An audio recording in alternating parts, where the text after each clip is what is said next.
வணக்கம் நண்பர்களே. சிவாயலி சீரியல் செம பரபரப்பா போயிட்டு இருக்குன்னே சொல்லலாங்க. பரபரப்பான கட்டத்துல நம்ம கபிலனை தூக்கி ஹாஸ்பிட்டல்ல அறக்க பறக்க சிவா அழுது துடிச்சு ஓடி கொண்டு போய் சேர்க்கிறாங்க. இந்திராணிக்கு தகவல் தெரிவிக்கிறாங்க. மொத்த குடும்பமும் வருது. அதோட பார்த்தோன்னா நம்ம கபிலனை காப்பாத்திறாங்க. ஆனா உதய பெருமாள் மனம் விட்டு நம்ம சிவா கிட்ட பேசுறாங்க. எனக்கு என்னமோ சந்தேகமா இருக்குது, இதை இவ்வளவு தூரம் அடின்னு அடிச்சு கபிலனுக்கு உயிரை பறிக்கிறளவுக்கு போகணும்னா இந்த வேலையை பார்த்தது வர்மாவா தான் இருக்கும் அப்படின்னு சந்தேகப்படுறாங்க. ஒரு கட்டத்தில் கபிலன் பொழைச்சிறாங்க அப்படின்னே சொல்லலாம். ஆனால் கபிலன் இந்திராணி கிட்ட சொல்லிடுறாங்க, போலீஸ் கம்ப்ளைண்ட் கொடுக்காத அப்படின்னு சொல்ல நேரம், என்ன கபிலா உனக்கு உயிருக்கே ஆபத்தான நிலைமைக்கு வந்திருக்கு, உன்னை அடித்தவங்க யாரு அப்படின்னு கம்ப்ளைண்ட் கொடுக்கண்டாமா அப்படின்னு மொத்த குடும்பமாக பேச நேரம் தான் நம்ம உதய பெருமாள் சிவா கிட்ட இது எனக்கு சந்தேகமாக இருக்குது.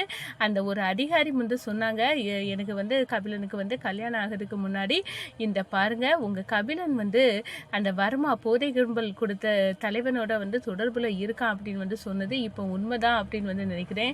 ஏன்னா கபிலன் அவரை போலீஸ்ல சிக்க வைக்க கூடாது வர்மாவை அப்படின்னு தடுக்கிறதுக்காக தான் போலீஸ்ல கம்ப்ளைண்ட் கொடுக்க கூடாது அப்படின்னு சொல்லுறான் அப்படின்னு அந்த இடத்துல நாசுக்கா புரிஞ்சு நம்ம சிவா கிட்ட பேச நேரம் சிவா இப்போ எனக்கு எல்லாமே புரிஞ்சுது, இவன் நடிச்சுட்டு தான் இருக்கான், உண்மையே சொல்ல போனா அப்பா உண்மையாட்டே இவன் பெரிய குற்றவாளி தான், உங்களுக்கு தெரியாம ஏகப்பட்ட தப்பெல்லாம் பண்ணியிருக்கான் அப்படின்னு அந்த இடத்துல மனசுக்குள்ள நினைச்சிட்டு இருக்காங்க. இந்த சைடு பார்த்தோன்னா நம்ம கபிலன் சிவாவை கட்டி பிடிச்சி, இந்த பாரு நீ இல்லாட்டினா என்னை காப்பாத்திருக்க முடியாது, பழையபடி நான் என் குடும்பத்தோட இப்போ நான் உயிரோட பேசி இருந்திருக்க மாட்டேன், ஆனா எல்லாத்துக்கும் காரணம் நீ தான் அப்படின்னு அந்த இடத்துல சிவாவை அண்ணனா கபிலன் ஏத்துக்கிட்டாங்க. அதை பற்றி தான் இந்த வீடியோக்குள்ள பார்க்க போறோம். அதுக்கு முன்னாடி சேனலுக்கு லைக் அண்ட் சப்ஸ்கிரைப் பண்ணுங்க ஃப்ரெண்ட்ஸ். பக்கத்துல இருக்க பெல் ஐகானையும் கிளிக் பண்ணுங்க. அப்பதான் நான் போடுற ஒவ்வொரு வீடியோவும் நோட்டிஃபிகேஷனா உங்களுக்கு கிடைக்கும். வாங்க ஃப்ரெண்ட்ஸ், வீடியோக்குள்ள போகலாம்.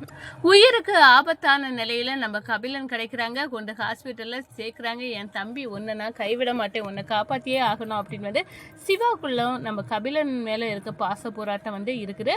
ஒரு கட்டத்துல இந்த விஷயத்த நம்ம குடும்பத்துல இருக்கிறவங்களுக்கு தெரியப்படுத்தணும் அப்படின்னு இந்திராணிக்கு போனை போட்டு சொல்றாங்க, கபிலனை நாங்க கூட்டிட்டு வரோம், ஆனா அவன் ஆபத்துல இருக்குதான், அவனை ஹாஸ்பிட்டல்ல கொண்டு சேர்க்கிறோம் அண்ணி அப்படின்னு நம்ம அயலி சொல்ல நேரம் ஒட்டுமொத்த குடும்பமா ஹாஸ்பிட்டலுக்கு போகுது. உயிருக்கு ஆபத்தான நிலையில நம்ம கபிலன் போராடிட்டு இருக்காங்க. இதை பாக்குறாங்க. பரவாயில்ல, சிவா கரெக்டான நேரத்தில் சேர்த்தனால உயிரை காப்பாற்றிடலாம் அப்படின்னு அந்த இடத்துல நினைக்கிறாங்க.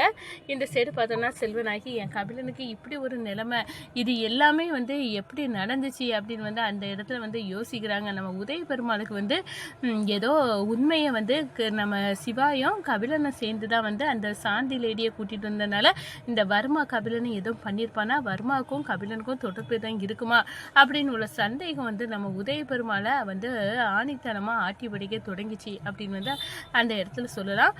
ஒரு கட்டத்துல பார்த்தோம்னா கபிலன் காப்பாற்றிட்டோம், இனி அவருக்கு உயிருக்கு ஆபத்து இல்லை அப்படின்னு நியூஸ் கிடைச்சி ஒட்டுமொத்த குடும்பமும் சந்தோஷப்படுது. நம்ம கபிலன் சிவாவை கையை பிடிக்கிறாங்க. பிடிச்சி, இந்த பாரு, இன்னைக்கு நான் உயிரோடு இருக்கேன்னா நீ தான் ஹாஸ்பிட்டலில் என்ன கொண்டு சேர்த்தியா சிவா சொல்லு அப்படின்னு சொல்லினேன். ஆமாம் கபிலா, நான் தான் சேர்த்தேன் அப்படின்னு அந்த இடத்துல சொல்லினேன். உனக்கு என்ன நடந்த அந்த வர்மா தானே இந்த நிலைமைக்கு ஆக்கின உன்னை, இந்த நிலைமைக்கு ஆக்கின அந்த வர்மாயை நான் சும்மா விட மாட்டேன், கண்டிப்பாக அவனுக்கு சரியான பாடத்தை கற்பிப்பேன் கபிலா, நீ கவலைப்படாத அப்படின்னு அந்த இடத்துல சொல்லுறாங்க.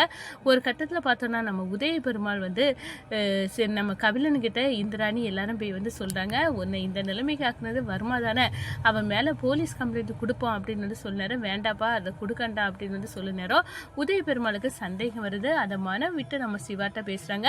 எனக்கு என்னமோ சந்தேகமா இருக்குது சிவா, கபிலனுக்கும் அந்த வர்மாவுக்கும் டீலிங் இருக்கும் அப்படின்னு நினைக்கிறேன். ஏன்னா இதுக்கு முன்னாடி அவன் கல்யாணம் பண்ணதுக்கு முன்னாடி ஒரு அதிகாரி என்னட்டு சொன்னாங்க, உங்க பையன் கபிலன் அந்த வர்மா கும்பலோட சேர்ந்தவன், போதைப் பொருள் கடத்தல் அந்த வர்மா கும்பலுக்கும் இவனுக்கும் தொடர்பு இருக்கும் அப்படின்னு சொன்னாங்க. அப்போ ஆனா நான் நம்பல, ஆனா இப்போ ஆணித்தனமா நம்ப அளவுக்கு எனக்கு கொண்டு போயிட்டான்.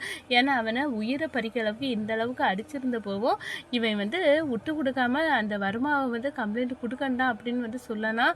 அவன் எனக்கு மேல இவன் ஏதோ ஒரு டீலிங் இருக்கு, அதனாலதான் இவன் இப்படி செய்யானோ, இல்லாட்டலாம் இவனை யாரும் அடிச்சாங்கன்னா இவன் விடக்கூடிய ஆளு கபிலன் கிடையாது. அப்ப அப்போ இப்போ ஏதோ ஒரு மர்மம் இருக்குது அப்படின்னு வந்து சந்தேகப்படுறாங்க உதய பெருமாள். அந்த சந்தேகத்தை நம்ம சிவா கிட்ட சொல்லியிருந்தோம். எனக்கு தெரியும்ப்பா, உண்மையாட்டே வந்து இவன் அந்த வர்மா கும்பலோட வந்து தொடர்பில் மாட்டி சிக்கியிருக்கான், அதனால தான் இவனுக்கு அதுலேருந்து மீள முடியலை. ஆனாலும் உங்கள் மேலே உள்ள பாசத்தினால அந்த வர்மாவை எடுத்து சாந்தியை கொண்டு வந்து நிப்பாட்டி எல்லாம் நிரூபிச்சுட்டான். அதெல்லாம் ஓகே தான். ஆனால் அந்த வர்மா கண்டிப்பாக கபிலனை விட மாட்டான், மீண்டு வாழறதுக்கும் விட மாட்டான் அப்படிப்பட்டவை. ஆனால் அந்த வர்மாவுக்கு ஒரு பாடத்தை கற்பிக்கணும் அப்படின்னு வந்து அந்த இடத்துல வந்து நினைக்கிறாங்க. அதே நேரத்தில் பார்த்தோன்னா நம்ம சிவாய வந்து கபிலன் வந்து என்னை மன்னிச்சிரு, நான் வந்து உன்னை அவ்வளோ தூரம் எதிர்த்துட்டேன், ஆனால் இப்போ எனக்கு புரிஞ்சுட்டு நீ வந்து எனக்கு நன்மை தான் செய்திருக்கா, அப்படி நீ மட்டும் இல்லாட்டினா நான் இப்போ உயிரோடையே இருக்க முடியாது, நீ தானே என்ன ஹாஸ்பிட்டலில் வந்து கொண்டு சேர்த்த சிவா அப்படின்னு வந்து அந்த இடத்துல நம்ம கபிலன் வந்து சிவாவின் கையை கட்டி பிடிச்சி வந்து அண்ணன் நாட்டு வந்து ஏற்றுக்கிறாங்க அப்படின்னு வந்து சொல்லலாம். இதை வந்து பார்க்குறாங்க உதய பெருமாள். பரவாயில்லையே, கபிலன் வந்து சிவாய்க்கு மேலே எவ்வளோ கோபமாக இருந்தால் அவனே வந்து ஏற்றுக்கிற நிலைமைக்கு போயிட்டானா அப்படின்னு வந்து நினைக்க நேரம் இந்த சைடு நம்ம இந்திராணியும் பார்த்து கண்டிப்பாக இந்த சிவாயும் அயலியும் இந்த வீட்டில் இல்லாட்டினா இந்த வீட்டில் என்னென்னமோ நடந்திருக்கும், எல்லா பிரச்சனைக்கும் முடிவாட்டு இவங்க தான் இருக்காங்க அப்படின்னு வந்து அந்த இடத்துல சந்தோஷப்படுறாங்க இந்திராணி.